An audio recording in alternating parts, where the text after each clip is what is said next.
Putin సామ్రాజ్యంలో అధ్యక్షుడిని నేరుగా ప్రశ్నించడం అంటే జైలు శిక్షను కొని తెచ్చుకోవటమే. కానీ రష్యాలో పుతిన్ కళ్లల్లో కళ్ళు పెట్టి అక్కడి అణచివేతపై నిలదీసే ఒకే ఒక్క లౌక్యుడైన ధీరుడున్నాడు. ఆయనే అంతర్జాతీయ అవార్డు గ్రహీత ప్రముఖ దర్శకుడు అలెగ్జాండర్ సోకురోవ్. అయితే ఈ 74 ఏళ్ల దర్శకుడి పాత్ర ఇప్పుడు ప్రపంచవ్యాప్తంగా తీవ్ర వివాదాస్పదంగా మారింది.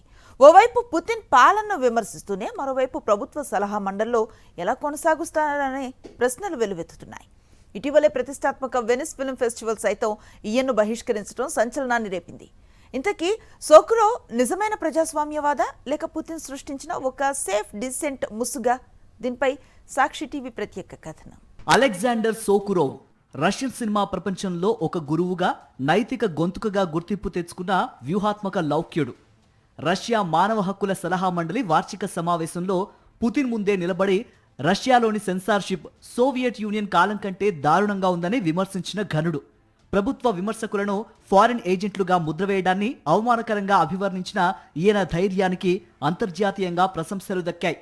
గతంలో రష్యా నుంచి కొన్ని రాష్ట్రాలు విడిపోవడానికి స్వేచ్ఛ ఇవ్వాలని కోరి పుతిన్ ఆగ్రహానికి కూడా గురయ్యారు. కానీ ఇదే సోకురోవ్ను ఈ ఏడాది ప్రతిష్టాత్మక Venice film festival speaker list నుంచి అనూహ్యంగా తొలగించింది. రష్యా నుంచి ప్రాణభయంతో పారిపోయిన ఇతర దేశద్రోహ, అసమ్మతి కళాకారులు సోకురోవ్పై తీవ్ర నిరసన వ్యక్తం చేయటమే ఇందుకు కారణం. రష్యాలో నిజమైన విమర్శకులను పుతిన్ జైల్లో పెడుతూ ఉంటే సోకురోవ్ మాత్రం హాయిగా తిరుగుతూ ప్రభుత్వ పదవుల్లో ఎలా కొనసాగుతున్నారని వారు ప్రశ్నిస్తున్నారు. ఇదంతా పుతిన్ ప్రభుత్వం ప్రపంచానికి చూపెట్టుకోవడానికి సృష్టించుకున్న అనుమతించబడిన అసమ్మతి అని వారు మండిపడుతున్నారు. సోకురోవ్ తీసిన రష్యన్ ఆర్క్ సినిమా అంతర్జాతీయంగా రికార్డు సృష్టించింది. కేవలం ఒకే ఒక్క షాట్లో 95 నిమిషాల సినిమాను తీసి ఆయన ప్రపంచాన్ని ఆశ్చర్యపరిచారు. ఈయన తీసిన ఫాస్ట్ సినిమాకు గతంలో పుతిన్ స్వయంగా 10 మిలియన్ యూరోల నిధుల్ని సమకూర్చడం విశేషం. అయితే హిట్లర్, స్టాలిన్, ముస్సోలినీలను చూపిస్తూ ఆయన తీసిన తాజా చిత్రం ఫెయిరీ టేల్ను రష్యా ప్రభుత్వం నిషేధించింది. అటు మాస్కో ఇంటర్నేషనల్ ఫిల్మ్ ఫెస్టివల్ ఇవ్వాల్సిన లైఫ్ టైమ్ అచీవ్మెంట్ అవార్డును కూడా చివరి నిమిషంలో క్యాన్సిల్ చేశారు.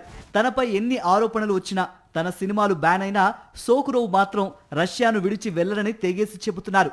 భయం అందరినీ నోరు మూయించినా రాబోయే తరం కోసం తాను స్క్రిప్ట్ రాసుకుని మరీ పుతిన్ ముందు గొంతు విప్పుతానంటున్నారు.